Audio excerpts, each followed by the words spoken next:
The work of Australia's special forces in Afghanistan often makes the headlines, but we rarely get to see the job they're doing every day in the war against the Taliban. Reporter Mark Burrows is with the men of 2 RAR as they push into the remote Charmiston Valley on the hunt for insurgents.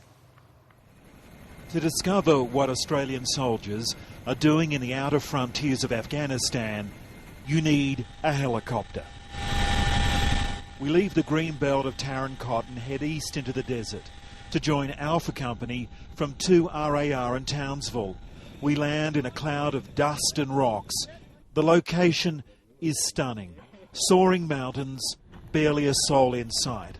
But it's nearby Charmiston Valley that has the diggers' attention. It's been reported as a fairly high insurgent activity zone. A makeshift map crafted out of painted rocks and toilet paper.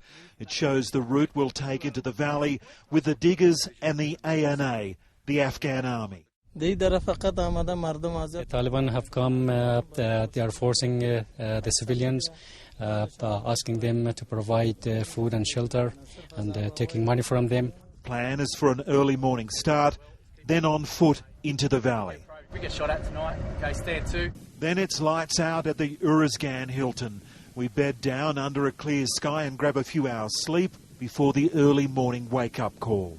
It's 4 o'clock in the morning and the patrol is about to make its march into the village where intelligence suggests the Taliban now are. For extra support, there are mortar units in place. Also, snipers are on some key sites on the top of hills. The key element here is surprise. They are hoping the Taliban have no idea this assault is about to take place. It's pitch black. Only our night vision camera can see the soldiers muster and head off for the valley. It's a 3-kilometre hike up and down ridges. Easy enough when you only have a small pack, but the soldiers are lugging up to 30 kilos.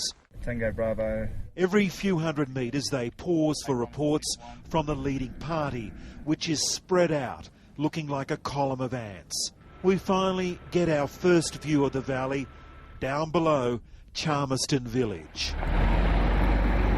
Bushmaster vehicles line the edge, bringing extra troops and firepower. The Afghans take the lead into the valley 250 metres below. It's slow and shaky going. On the outskirts, soldiers take up position. And we're searching for anything from a hostile weapon threat to simple ammunition caches. It looks and feels intrusive, but it's deemed necessary. Engineers with metal detectors search every room of the mud brick homes. An engineer's helmet cam gives its own view of the search. Every step they make is fraught with danger. Many have been killed, accidentally triggering a hidden bomb. So why do they do it?